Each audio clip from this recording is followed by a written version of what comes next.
Hello friends அங்கங்க பிரச்சாரம் நடந்துகிட்டு தான் இருக்குது. ஆனா யாருக்கும் இப்படி நடக்கலைங்க. நம்ம தாவேகா தலைவர் விஜய் கலந்து கொள்ற கூட்டத்துல மட்டும் கட்டுக்கடங்காத மக்கள் வர்றாங்க. ரசிகர்கள்லாம் திரண்டு உயிர் பலி இது மாதிரி அசம்பாவிதங்களும் நிகழ்ந்துட்டு தான் வருது. இந்த கூட்டங்களுக்கு தாவேகா சார்பா சில கோரிக்கை எல்லாம் வைப்பாங்கல்ல, அந்த மாதிரி அவங்க கோரியபடி அனுமதி அளிக்காததோட இல்லாம பாதுகாப்பு ஏற்பாடுகளையும் முறையா தரல அப்படின்ற குற்றச்சாட்டுகளை காவல்துறை மீது தாவேகா வச்சிருக்கிறாங்க.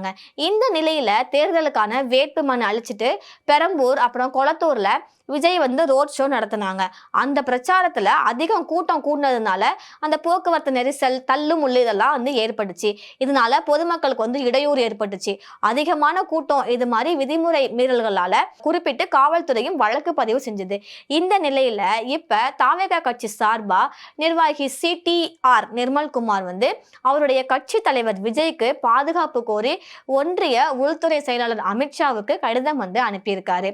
ஒய் பிரிவு பாதுகாப்பு இருக்கிற விஜய் ஒரு இடத்துல இருந்து இன்னொரு இடத்துக்கு வரும்போது VIP கான்வாய் ஏற்பாடு செய்யல அப்படின்னும், விஜய் இருக்கிற இடத்துல இருந்து ஒரு 10 மீட்டர் தொலைவில் தொண்டர்கள் நிறுத்தணும் அப்படின்னும், இந்த விதிமுறையை காவல்துறை மீறியது அப்படின்னும், கூட்டம் நடக்கிற இடத்துல பெரிய பெரிய பேருந்துகளை நிறுத்தி அனுமதி அளித்து இடையூறு விளைவித்ததாகவும் அந்த கடிதத்துல பிரச்சார பயணத்துக்கு பாதுகாப்பு அளிக்க சட்டப்படி நடவடிக்கை எடுக்க வேண்டுகோள் வேண்டி அந்த கடிதம் எழுதியிருக்கிறாங்க அப்படின்ற மாதிரி தகவல்கள் இருக்கு.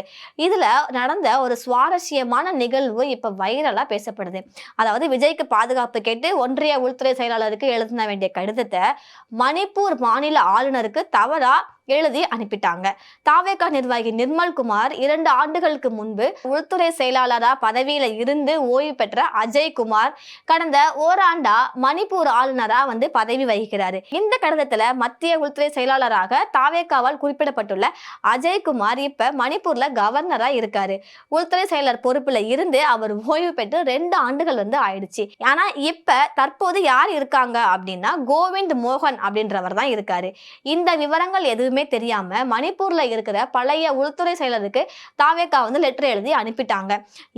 இந்த விஷயம் தான் சமூக வலைதளத்துல ரொம்பவே விமர்சனத்துக்கு உள்ளாயிருக்கு. இதுல நிர்மல்குமார் அவங்களுடைய கவனக்குறைவு தான் இந்த குழப்பத்துக்கு காரணம். எல்லாரும் தான் லெட்டர் அனுப்புவாங்க, மாறி போகும், அதெல்லாம் சாமானிய மக்களுக்கு நடக்கிறது. ஆனா முதலா இவங்க அரசியல்ல களம் காண இருக்கிறாங்க. பிரச்சாரம் இதெல்லாம் அவங்க பண்ணிட்டு தான் இருக்கிறாங்க. இடையூறுகள் நிறைய இருக்குதுதான், இல்லைன்னு சொல்லல. ஆனாலும் ஒரு லெட்டர் எழுதி யாருக்கு அனுப்பணும் அப்படின்ற ஒரு கவனக்குறைவு கூட இல்லாம அந்த நிர்மல்குமார் அவர் நடந்துகிட்டு இப்ப கேலி ஆகி இருக்கு, விமர்சனத்துக்கு உள்ளாயிருக்குன்னே சொல்லலாம். இதை பத்தி உங்களுடைய கருத்து என்னன்றதை எங்களுக்கு சொல்லுங்க. தேங்க்யூ.